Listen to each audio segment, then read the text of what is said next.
Descobri que minha esposa estava me traindo através do histórico de GPS dela. Era uma terça-feira comum. As crianças tinham dormido. Eu estava na sala com o som da televisão baixo, um jogo que eu nem estava acompanhando de verdade. Beatriz tinha ido tomar banho. O celular dela estava na mesa da cozinha, carregando. Eu nunca tinha mexido no celular dela. Em 12 anos de relacionamento, nunca. Não era algo que eu precisava fazer porque nunca havia tido razão para precisar. Naquela noite eu peguei o aparelho só para ver as horas. O Google Maps estava aberto, com o histórico visível na tela. Rolei para cima sem pensar. E então parei. Havia um endereço que eu não reconhecia. Um condomínio residencial do outro lado da cidade. Aparecia repetido, várias vezes, em datas e horários diferentes. Horários que batiam com reuniões que ela havia me descrito, com trânsito que havia atrasado, com demandas urgentes de trabalho que haviam surgido de última hora. Coloquei o celular de volta exatamente como estava. Fui pro banheiro. Abri a torneira. Fiquei com água fria no rosto por uns 3 minutos. Quando ela saiu do banho eu estava no sofá como se nada tivesse acontecido. Ela me deu um beijo na testa. Disse que estava exausta e ia deitar. Eu disse boa noite. Mas por dentro eu já sabia que aquela noite havia mudado tudo. Só ainda não sabia o tamanho do que havia mudado. Meu nome é Lucas. Tenho 38 anos. Trabalho como coordenador de logística numa transportadora do interior de São Paulo, cargo que fui construindo ao longo de 12 anos começando como auxiliar operacional. Sou do tipo que resolve problema com método, que não age no impulso, que precisa entender o que está acontecendo antes de fazer qualquer coisa. Essa característica me salvou nessa história. E também me custou semanas de silêncio que eu não sabia que era capaz de sustentar. Minha esposa se chama Beatriz. Tem 37 anos, é gerente de marketing digital numa multinacional de cosméticos, cargo que ela conquistou há pouco mais de um ano depois de uma trajetória de 10 anos numa agência de publicidade menor. É uma mulher bonita, articulada, que faz amizade com facilidade e que sempre soube o que queria de forma que eu admirava. A gente se conheceu em dezembro de 2012, numa festa de fim de ano de amigos em comum. Eu tinha 24 anos, morava com meus pais para economizar, dirigia um Gol 2008 que eu cuidava como se fosse importado. Ela tinha 23, estava terminando estágio numa agência e falava sobre viajar para a Europa com uma certeza de quem não tinha dúvida de que ia acontecer. Naquela noite ela usava um vestido preto simples e ria de um jeito alto que chamava a atenção do outro lado da sala. Fui até ela porque queria saber o que era engraçado. Ficamos conversando até a festa acabar. Quando fui embora eu tinha o número dela digitado no meu celular por ela mesma. Namoramos 6 meses antes de dividir um apartamento de 2 quartos com parede de tijolinho aparente e vizinhos que ouviam pagode até tarde. Em 2014 casamos numa cerimônia simples, churrasco, cerveja, família, os amigos que importavam. Me lembro de olhar para ela no altar e pensar que havia encontrado a pessoa certa. Pedro nasceu em 2015. 2 anos depois veio a Sofia. Com 2 crianças pequenas a vida ficou diferente. As contas apertaram, as noites encurtaram, a energia ficou mais distribuída. Mas a gente se apoiava de formas práticas que eram a linguagem do nosso casamento. Eu cobria quando ela precisava. Ela cobria quando eu precisava. Tínhamos uma divisão que funcionava sem precisar de negociação constante porque havia sido construída ao longo de anos de convivência real. Os sábados à tarde no shopping. Os domingos de café da manhã demorado. As viagens simples para a praia uma vez por ano que as crianças aguardavam desde o começo do ano anterior. Eu me sentia seguro.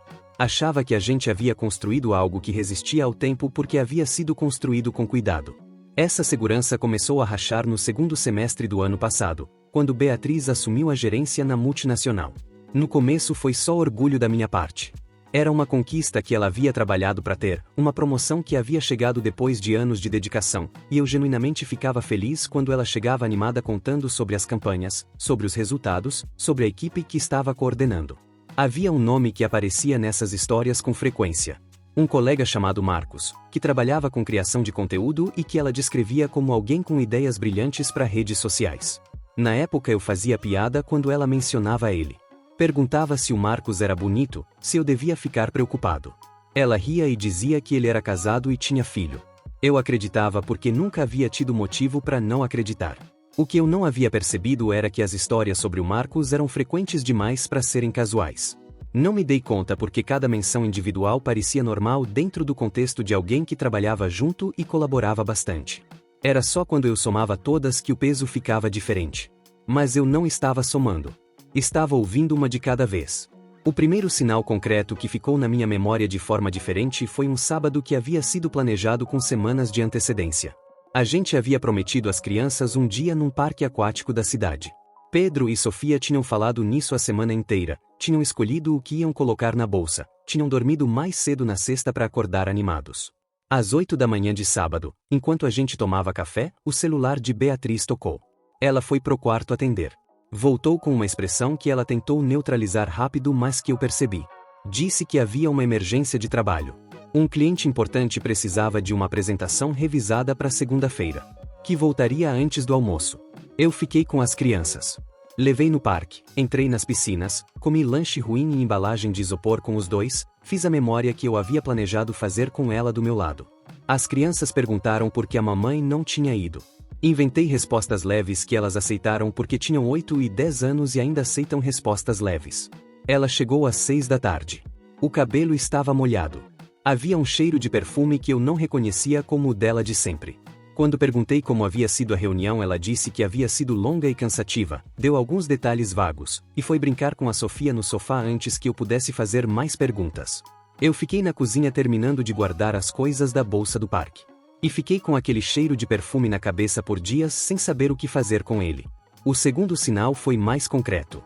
Uma quarta-feira eu havia saído do trabalho mais cedo por conta de um compromisso que havia sido cancelado. Cheguei em casa antes do que eu havia dito. As crianças estavam com a avó, como era combinado nas quartas. A casa estava vazia. Beatriz chegou pouco depois de 1 hora. O cabelo estava molhado também. Disse que havia ido à academia depois do expediente. A bolsa da academia dela estava no armário, no mesmo lugar de sempre, com aspecto de não ter sido aberta. O carro dela tinha aquele cheiro específico de ar-condicionado ligado por muito tempo, o tipo de cheiro que fica quando você faz um trajeto mais longo do que o habitual. Quando mencionei de passagem que achava que a academia fechava mais cedo às quartas, ela respondeu rapidamente que tinha ido numa outra unidade mais perto do escritório. Eu disse que fazia sentido. Mas não disse que havia notado a bolsa intocada. Guardei. Esse virou o padrão daquele período. Eu guardava.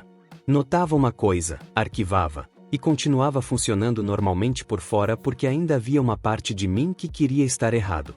Que preferia ser o homem que havia criado uma narrativa paranoica na cabeça a ser o homem que a narrativa era sobre. Conversei com meu amigo Rafael num churrasco em casa, de forma vaga, sem entrar em detalhes. Ele me ouviu e disse que todo casal tem fases assim, que eu não devia criar coisa na cabeça, que Beatriz era uma boa mulher e boa mãe. Eu quis acreditar nele. De verdade quis. Mas as coisas que eu havia guardado não foram embora só porque eu quis que fossem. Fui notando outros detalhes ao longo das semanas seguintes. O jeito como ela sorria de forma específica quando o celular vibrava em alguns momentos. A forma como ela estava mais caprichada em alguns dias de semana sem ocasião específica. A qualidade diferente da sua presença em casa, não a ausência total, mas uma distância que eu sentia sem conseguir nomear. O carinho entre nós havia ficado mais espaçado e quando acontecia havia algo que eu só consigo descrever como mecânico, como se ela estivesse lá mas a cabeça estivesse em outro lugar. Quando eu tentava conversar sobre o distanciamento, ela dizia que era o estresse do cargo novo, que estava sobrecarregada, que ia melhorar quando as coisas se estabilizassem no trabalho. Eu dizia que entendia. Fazia massagem nos ombros quando ela chegava cansada. Tentava ajudar mais em casa para que ela tivesse menos pressão. E guardava. Havia também uma foto no Instagram dela que havia me incomodado de um jeito que eu havia tentado racionalizar para longe. Era um happy hour da equipe. Vários colegas, ambiente de bar, expressões de quem está relaxado depois de uma semana pesada. Num canto da foto havia ela e o Marcos lado a lado, ele com o braço por cima do ombro dela num abraço que para mim parecia ligeiramente diferente da linguagem corporal de colegas de trabalho. Quando mencionei a foto, ela riu e disse que eu estava ficando ciumento por nada, que era só um colega de equipe. Eu ri junto. Mas o riso saiu forçado e eu sabia disso e ela provavelmente sabia também. Naquela noite fiquei acordado por horas olhando pro teto, me sentindo ridículo por estar perturbado com uma foto. Só que eu continuava perturbado. O que aconteceu depois da noite do celular foi uma semana que foi a mais longa da minha vida adulta. No dia seguinte, Enquanto ela estava no trabalho e as crianças na escola, eu acessei o histórico completo do Google Maps pela conta familiar que a gente havia configurado quando compramos o primeiro carro com rastreamento, para uso em caso de roubo ou emergência. Era um acesso que existia de forma legítima, que eu nunca havia usado antes porque nunca havia tido razão. Baixei os dados dos últimos 6 meses. O endereço do condomínio aparecia com uma regularidade que não deixava espaço para interpretação alternativa. Pelo menos 2 vezes por semana, desde novembro do ano anterior. Sempre em horários que coincidiam perfeitamente com as desculpas que eu havia ouvido ao longo dos meses. Reunião longa. Trânsito horrível. Apresentação urgente. Academia depois do expediente. Sentei no chão da sala com o notebook no colo. E chorei de um jeito que eu não lembrava de ter chorado desde criança. Não era raiva ainda. Era uma dor que não tem nome muito bom, o tipo que vem quando você entende que algo que você achava que existia não existia da forma que você pensava, e que você não sabe mais como recalcular tudo que estava baseado naquilo. 12 anos. 2 filhos. Uma casa que compramos juntos depois de anos economizando. Um casamento que eu havia mostrado para os meus pais como evidência de que havia feito a coisa certa na vida. E um endereço no outro lado da cidade que aparecia 2 vezes por semana. Não confrontei naquele dia. Precisava ter certeza absoluta antes de abrir aquela conversa, não por frieza mas porque eu sabia que uma conversa desse tamanho feita no momento errado ia sair do controle de formas que não ajudavam ninguém, principalmente as crianças. No fim de semana seguinte eu disse a ela que ia levar Pedro e Sofia para passar o sábado na casa dos meus pais, no interior. Ela pareceu aliviada com a perspectiva de um dia em casa sozinha, o que foi, em si, uma forma de confirmação. Saí com as crianças. Deixei elas com meus pais. E voltei para a cidade sozinho. Parei o carro a 2 quadras do condomínio. Fiquei lá, com o motor desligado, olhando pro portão de entrada. Por volta das 11h40 da manhã o carro dela entrou. Reconheci a placa e o adesivo que a Sofia havia escolhido pro vidro traseiro numa tarde de shopping. Um adesivo de unicórnio cor-de-rosa que eu havia achado exagerado e que tinha ficado porque ela havia ficado tão animada com a escolha. 15 minutos depois um Honda Civic prata estacionou na rua. Um homem desceu. Alto, barba bem feita, camisa social num sábado de manhã. Entrou no mesmo prédio. Eu não desci do carro. Não fiz nada. Só fiquei com as mãos no volante sentindo uma frieza estranha que eu não havia experienciado antes. Tirei fotos. Da placa. Do horário no painel do carro. Do homem entrando. Depois liguei o motor e fui buscar as crianças. No caminho de volta para casa dos meus pais, as crianças conversavam no banco de trás sobre alguma coisa que havia acontecido na escola, uma história sobre um colega e uma bola de futebol que eu não consigo reconstruir porque não estava ouvindo de verdade. Pedro perguntou por que eu estava tão quieto. Eu disse que estava só com um pouco de dor de cabeça. Ele disse que tinha um remedinho na bolsa se eu precisasse. 10 anos e já oferecendo remédio quando alguém está mal. Fiquei com isso na cabeça o resto do dia. No domingo à noite, depois que as crianças dormiram, sentei na cozinha com Beatriz. Coloquei o notebook na mesa. Abri o histórico de localização. Mostrei o endereço repetido, as datas, os horários. Ela ficou pálida. Tentou uma explicação sobre um cliente que às vezes recebia a equipe em casa para reuniões informais. Eu mostrei as fotos do sábado. A placa do carro dela no estacionamento. O homem entrando no prédio 15 minutos depois. Ela parou de falar. O relógio da parede da cozinha, um relógio que havíamos ganho de presente de casamento da minha avó, fazia um tic-tac que eu nunca havia ouvido antes de forma tão nítida. Depois de um silêncio que eu não sei quanto durou, ela começou a chorar. O que veio depois foi uma confissão que eu ouvi do começo ao fim sem interromper. Havia começado como proximidade de trabalho. O Marcos entendia as pressões do cargo dela de formas que ela sentia que eu não entendia porque eu não vivia aquele mundo. As conversas haviam ficado mais profundas. Ela havia se sentido vista de uma forma que ela descreveu como havia tempos que não se sentia em casa. Quando eu perguntei se havia sido algo além de conversas, ela hesitou por um tempo que eu já sabia a resposta antes de ela abrir a boca. Disse que sim. Algumas vezes. Disse que ainda me amava. Que havia sido um erro. Que queria consertar. Eu ouvi tudo isso com uma calma que surpreendeu até mim. Não gritei. Não quebrei nada.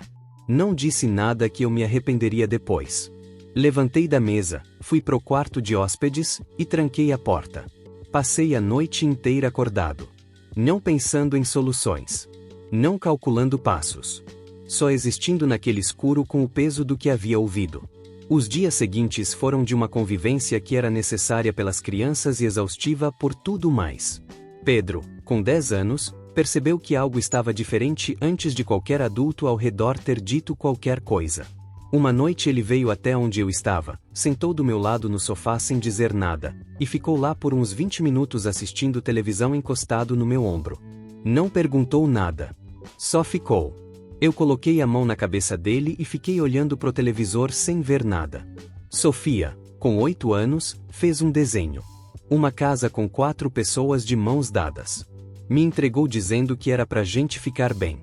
Dobrei o papel e guardei no bolso da camisa. Depois guardei no criado mudo. Ainda está lá. Beatriz queria conversar. Mandava mensagens longas. Chorava nos momentos em que as crianças não estavam olhando. Pediu que fossemos para terapia de casal. Fui nas primeiras sessões. O terapeuta era competente, fazia as perguntas certas, criava um espaço onde as coisas podiam ser ditas sem explodir. Mas havia uma coisa específica que as sessões não conseguiam resolver. Cada vez que eu olhava para Beatriz, em algum momento da conversa, vinha a imagem do adesivo de unicórnio no vidro traseiro do carro dela no estacionamento daquele condomínio num sábado de manhã enquanto as crianças me perguntavam por que o papai estava quieto. Essa imagem não ia embora com sessão de terapia. Conversei com um advogado de forma preventiva, não para iniciar nada imediatamente, mas para entender o que existia de possibilidade caso as coisas não encontrassem um caminho que eu conseguisse viver. Aquela conversa me ajudou de uma forma que não esperava. Não porque eu tivesse decidido alguma coisa, mas porque colocar a situação em termos práticos, entender o que existia de opção concreta, tirou um peso específico do processo de não saber o que havia disponível. Hoje faz pouco mais de um mês desde aquela noite na cozinha. A gente ainda mora na mesma casa porque as crianças precisam de estabilidade enquanto a gente entende o que vem a seguir. Somos cordiais. Cuidamos dos filhos juntos da forma que eles merecem. Mas há uma distância entre nós que é diferente de qualquer distância que já existiu antes, porque as distâncias anteriores tinham ponte e essa ainda não tem. Eu não sei o que vem a seguir. Não tenho resposta para isso e aprendi nos últimos meses que fingir que tenho quando não tenho é uma forma de mentira que prefiro não me dizer. O que eu sei é o seguinte. Há 12 anos eu olhei para uma mulher num altar de uma igreja pequena e pensei que havia encontrado a pessoa certa. Esse momento foi real. O que a gente construiu depois dele foi real. Os 2 filhos que estão dormindo nesse apartamento enquanto eu escrevo isso são a coisa mais real que existe na minha vida. E tudo isso coexiste com o endereço no GPS, com o adesivo de unicórnio no estacionamento, com o relógio da parede fazendo tic-tac num silêncio que eu não havia ouvido antes daquela noite. As 2 realidades são verdadeiras ao mesmo tempo. E aprender a existir com as 2 sem precisar resolver essa tensão de forma imediata é o trabalho mais difícil que já fiz. Pedro está dormindo no quarto do lado. Às vezes eu ouço quando ele vira na cama. Amanhã cedo eu vou levar ele pro treino de futebol. Ele joga na ponta direita e fica irritado quando o passe não vem no tempo certo.